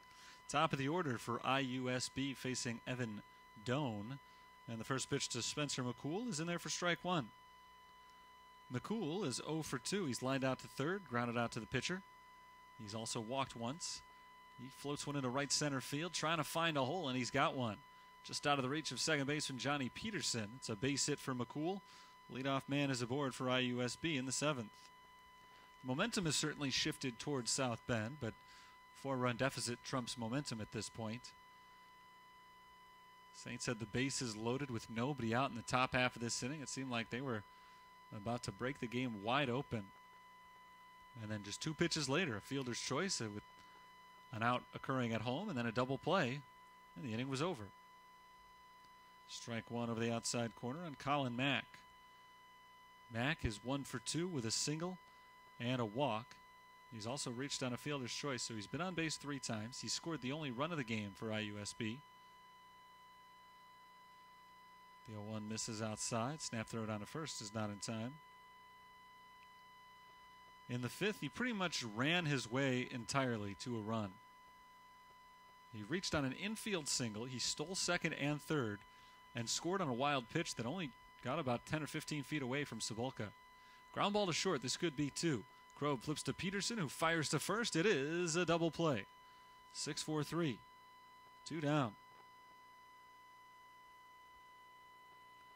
Just what the doctor ordered for Evan Doan. And now the bases are empty with 2 down for Devin Connors. That's the second double play hit into today by the Titans. They've had 2 runners picked off. So they've had a lot of men thrown out on the base paths as Connors taps one foul for strike 1. They've also left 8 men on base, including at least 1 in every inning. So getting men on has not been a problem today. Scoring them has. There's a fly ball, shallow center field. Schultz steps in on it, makes the catch, and ends the inning. Despite the leadoff single, what amounts to a 1-2-3 inning thanks to the double play, and Evan Doan has been sharp through 2. We'll head to the 8th with 2 innings still to play. Saints lead the Titans 5-1.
Still a 4-run lead for St. Francis as we move into the 8th inning. St. Francis is looking to put this game away, trying for their 5th consecutive win. John Peterson swings through the first pitch for strike 1. Peterson is 1 for 3 with a double in the game today. St. Francis has led by 4 since they scored 4 runs in the 3rd inning. Ball inside, 1-1. They briefly extended the lead to 5 runs on a Dustin Krob solo homer in the 5th, but in the bottom of that same inning, IUSB brought it back to within 4. Ball low and in, 2-1.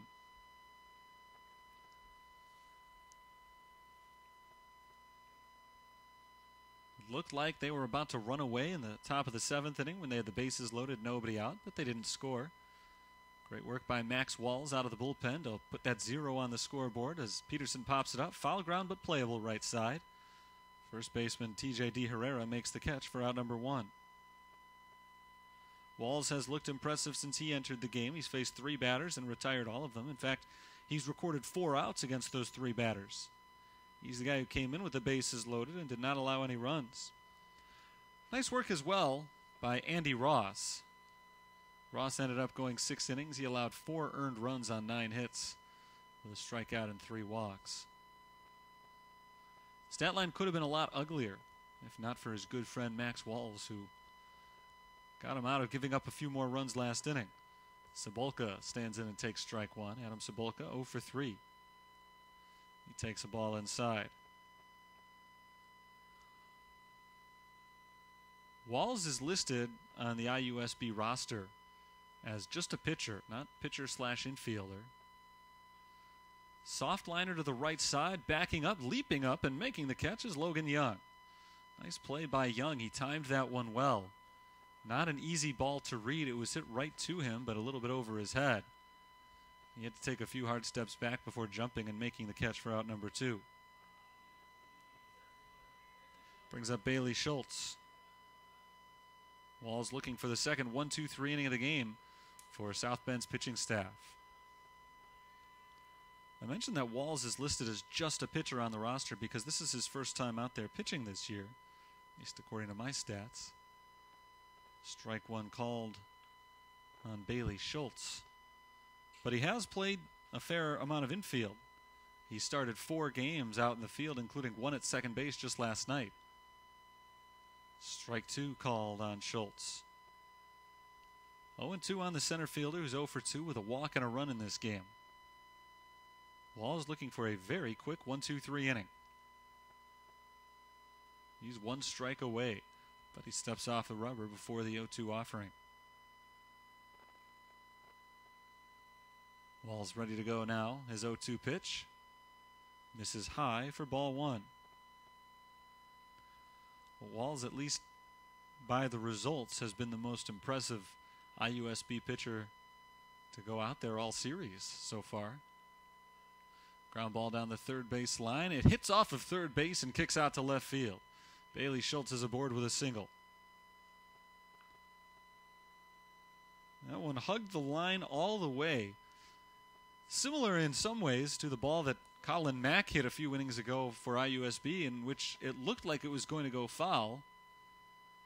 It never did. This one hit a little bit harder than that one was, but it was right on the foul line the whole way down and never curved foul. It hit off the base. And once did that, no chance for Devin Connors to make a play. So it's a base hit for Schultz. And now Travis Schoonover takes ball one. Schoonover 1 for 4 in the game with a run scored. Ball outside. 2-0 on the junior outfielder. Again, St. Francis has a chance to extend the lead with a man on base. Ball high, 3-0. All of a sudden, Max Walls has run into a bit of a wall. Hadn't really been falling behind anybody. In fact, he had thrown a first pitch strike to every hitter he had seen prior to Schoonover. Ball 4, it's a 4-pitch walk. I'd say maybe he was a little less comfortable pitching with men on base, but remember, he came in the last inning with the bases loaded and nobody out, and he pitched out of that like a pro. And even with no one on base, he always pitches from the stretch. So this shouldn't be too uncomfortable for him, but a single and then a walk. And now all of a sudden, 2 men on, 2 outs. After a minute ago, it looked like he was going to have an easy 1-2-3 inning. Got 2 quick outs and then went 0-2 on Schultz.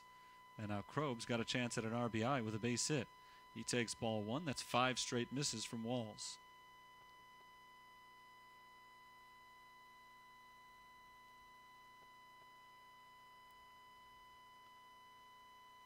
Righty versus righty, the 1-0. Ground ball left side. Gloved by a charging shortstop, Colin Mack. Mack flips over to second, gets the force, and ends the inning. So the 2 out base runners pose no real threat in the end to IUSB. We head to the bottom of the 8th. St. Francis still up by 4. It's a 5-1 game.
It's the bottom of the 8th inning. IUSB down to their final 6 outs. And they've got the 4, 5, and 6 batters coming up this inning down by 4. Jordan Moore takes strike 1 from Evan Doan on for his 3rd inning of work. His first 2 have been very impressive. Swing and a miss. Moore chased one out of the zone. Count now 0-2. Jordan Moore is 0 for 2 in the game with a walk. Doan trying to put him away here. as he leads off the 8th. Ground ball down the third base line. That cuts foul. Still 0-2. 5-1 St. Francis. IUSB's only run came in the 5th inning with a 2-out rally that featured an infield single and a couple of stolen bases. Only 1 hit, but they threatened for a few more runs with a few walks as well. Ball low, it's 1-2. Doan came on to start the 6th inning, and he's allowed just 2 base runners, both of them on singles. One of them was erased on a double play. Doan's also got 2 strikeouts through his 2 innings. That was after the starting pitcher, Mac Malshevsky, struck out just 1 over 5 innings, and Malshevsky didn't pitch poorly. But Doan doubled up his strikeouts in just his first inning of work. Brian Mahalik is out arguing a call right now. I'm not sure what he saw. I didn't see it. Shadows have enveloped the pitcher's mound by now, so both hitter and pitcher are in shade. Ball downstairs. It's 2-2. And the shadows from the upper deck are starting to creep over the rest of the infield as well. All 4 infielders are still currently in the sun. Probably not for long. Fly ball down the right field line. That ball drops foul. And the count remains 2-2. 5-1 St. Francis. They beat Calumet St. Joseph 9-4 in Game 1 of a doubleheader on Wednesday, and then in Game 2, they won in walk-off fashion 5-4 in the bottom of the 10th inning. Hard ground ball towards the middle, ranging to his left. Krob scoops it up, fires over to first, and gets the out. Moore is retired, 1 down in the 8th.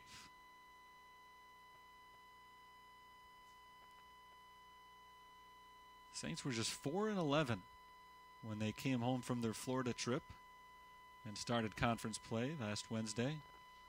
But after that doubleheader sweep, they won yesterday's contest 18-1.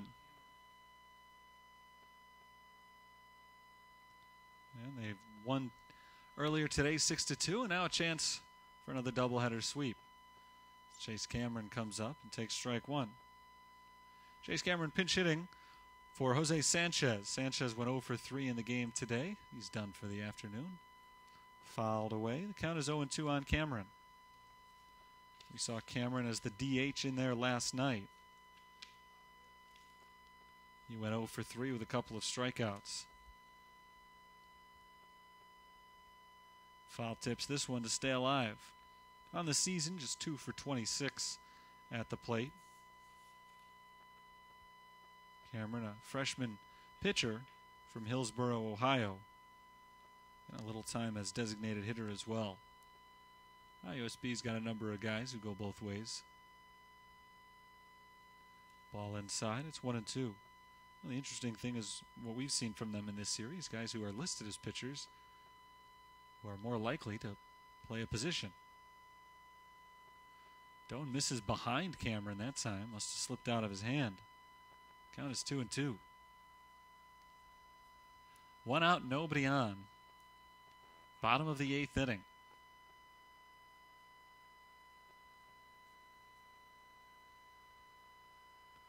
There's a weak roller down the first base line, and it's foul.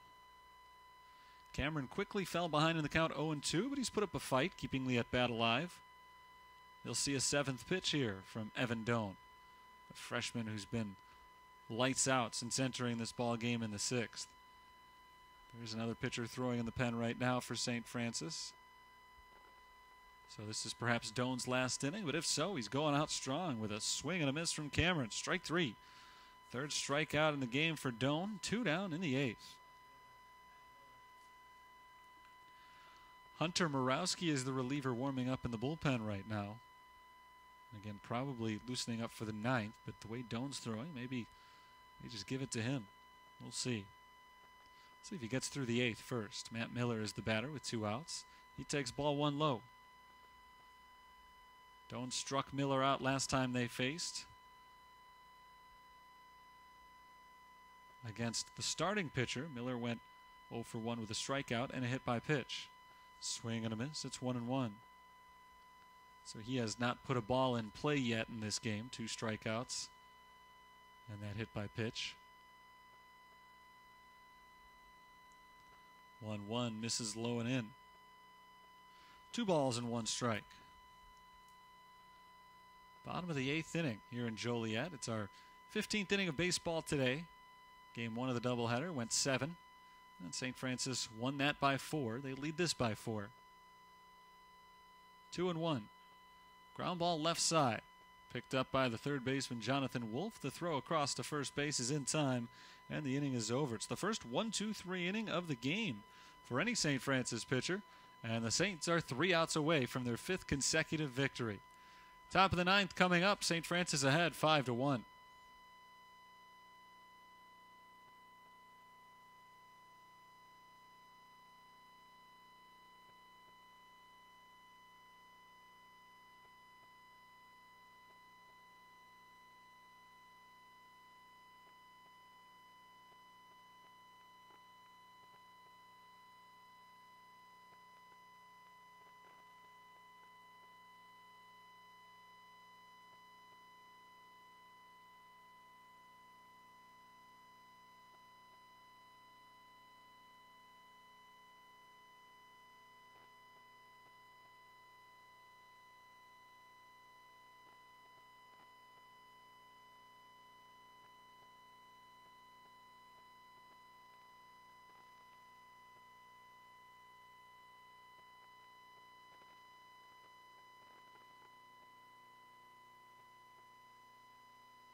Top of the 9th inning, 5-1. St. Francis leads Indiana South Bend. Joe McGuire stepping into the batter's box. He's 3 for 4 in the game. A couple of doubles, 3 RBIs. He leads things off against Max Walls, who has gone 2 scoreless innings so far. McGuire, Farron, and Sean Harper are due up as McGuire flies this one out to center field. Well hit, but playable for Spencer McCool, who drifts back and makes the catch for out number 1. Leadoff man set down by Walls. And that brings up Farron, who bats now with nobody on base for just the 2nd time in 5 plate appearances today. He's 1 for 3 with a single and a walk. He smoked the ball up the middle his last time up and chased Andy Ross from the game. Ball 1 on Farron. Sean Harper stands on deck. Harper came on defensively for Jake Lasota in left field last inning, so he'll get an at-bat now in the 9th. Farron crushes it out to center field, but playable for McCool again. This time he comes into the left and makes the grab 2 away. Farron continues to hit the ball hard, but that one he hit a little bit too close to McCool's vicinity. And a relatively easy play for the senior center fielder. So here's Sean Harper getting his first at bat. He takes ball 1. Harper appeared in both games of today's doubleheader. Came on as a defensive replacement in the last one as well, but never got a chance to hit. Ball downstairs, and that brings the count to 2-0.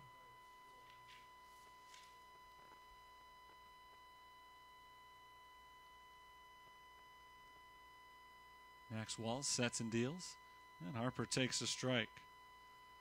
Sean Harper is hitting .143 this season. He has started 10 games in the outfield. Hasn't had a lot of success with the bat. Chopper, left side, charging as the shortstop. Mack gloves it, throws to first, and a nice pick by the first baseman T.J. D. Herrera gets Harper by half a step. So the inning is over. Saints go down 1-2-3. And we'll head to the bottom of the 9th. Last chance coming up for IUSB. They trail St. Francis 5-1.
It's the bottom of the 9th inning, and the Saints have a 4-run lead on the Titans, 3 outs away from a 5-1 victory. And the new pitcher for St. Francis, their ace reliever, Hunter Morawski, on for the 5th time. He's 2-1 with a 2.25 ERA. He's allowed 4 runs, 2 of them earned on 8 hits over 8 innings. He's got 7 walks, 3 strikeouts, and his first pitch to TJ D. Herrera misses for ball 1. D. Herrera is 1 for 2 with a single, a walk, and a flyout. Batting for the 4th time in the game, he swings and pops it up, foul to the left side. Long run, Wolf can't get there as it drops in the St. Francis dugout. Count is 1-1. Evan Doan did yeoman's work today. 3 innings pitched, 2 hits, no walks, 3 strikeouts, and no runs allowed by the freshman. Ball inside, 2-1. And now Morawski's charge is to get through the final 3 batters, bottom of the order for IUSB. De Herrera flies it shallow left field, down the line and into foul territory, playable for Sean Harper. Harper makes the catch right on the line. That ball was actually in fair ground when he caught it. As he stood right on the line, De Herrera is out number 1. 6 consecutive Titans have now been retired by a pair of St. Francis pitchers.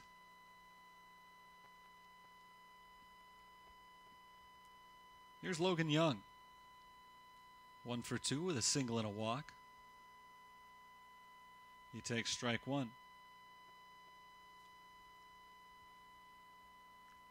Mac Malshevsky started this game. He's in line for the victory. Strike over the inside corner, 0-2. Evan Doan did great work out of the bullpen. Statistically, won't get credited with anything for this game as far as decisions go, but he looked awfully sharp on the mound. Foul tipped by Young to stay alive. It's 0-2. Tyler Reese is the next man due up. Titans just trying to get somebody on base here to keep the game alive for Spencer McCool. Ball in the dirt, 1-2. IUSB finished last season 8-22.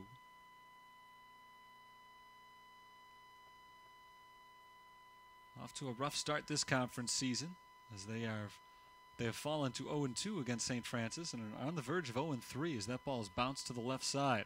Picked up by the third baseman Wolf. His throw to first is a step ahead of the runner for out number 2. 1 to go for St. Francis. It would be their 5th consecutive win if Morawski can just retire Tyler Reese here. Saints will host Judson on Tuesday in a 3 o'clock start time. Another long week of games here in Joliet for St. Francis coming up as Reese takes strike 1. They play here Tuesday, Thursday, a doubleheader Saturday, and then a single game next Sunday. There's a called strike 2.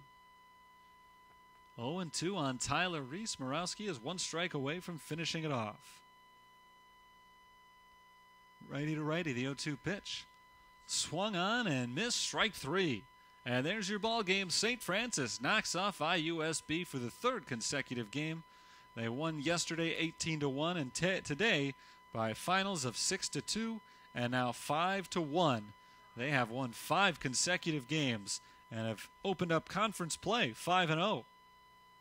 A 1-2-3 9th inning for Hunter Morawski finished it off, and he put an exclamation point on it with the strikeout of Tyler Reese. Dominant pitching this weekend from St. Francis as they held IUSB to just 4 total runs in 3 games. And the offense wasn't too bad either. Even if you take away the 18-run game yesterday, the performance today wasn't half bad. 11 runs scored in 16 innings of baseball. Let's take a look at how the scoring went down in this game. The majority of it all came in 1 inning.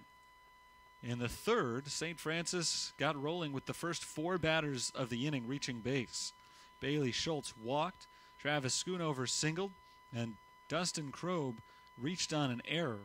That loaded the bases with nobody out for Joe McGuire, and McGuire roasted a double to score all 3 runs and make it a 3-0 St. Francis lead.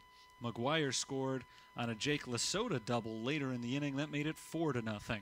They extended their lead to 5-0 in the 5th inning when Dustin Krob hit a solo home run the opposite way out over the right field wall. 5-run lead was short-lived as IUSB got on the board for the first and only time of the game in the 5th inning. As with 2 outs, Colin Mack stole a run pretty much all on his own. He reached on an infield single, stole second and third, and then scored on a wild pitch to make it a 5-1 score. That was as close as IUSB would get as the game remained a 4-run differential the rest of the way. Great bullpen work by St. Francis as Evan Doan and Hunter Morawski combined to pitch 4 shutout innings, allowing just 2 base runners during that stretch. They combined to retire the last 8 men of the game. The winning pitcher, though, is Mac Malshevsky. The freshman improves to 2-1 on the season. The losing pitcher, though he didn't pitch poorly, Andy Ross of Indiana South Bend. Ross falls to 1-4 for the year. As a team, St. Francis, now having won 5 consecutive games, is 9-11 for the season, 5-0 in conference. Indiana South Bend falls to 1-19. They are 0-3 in CCAC play. St. Francis is back at it on Tuesday with a 3 o'clock start time against Judson University. As their home stretch continues, it'll be their 6th consecutive out of 12 total home games in a row, a stretch that runs all the way until March 27th. And again, that game on Tuesday will be at 3 o'clock against Judson as conference season rolls on. They'll be looking for their 6th consecutive win, and we'll be here with you for it. So hopefully you tune in through either the St. Francis YouTube page or the Fighting Saints Facebook page. You can find us all on GoFightingSaints.com. Saints win the doubleheader 6-2 and 5-1. That'll do it for today's broadcast. Thanks for tuning in. Hopefully you enjoyed yourselves. Until next time, it's Terry Bonadonna signing off for the University of St. Francis. Good night.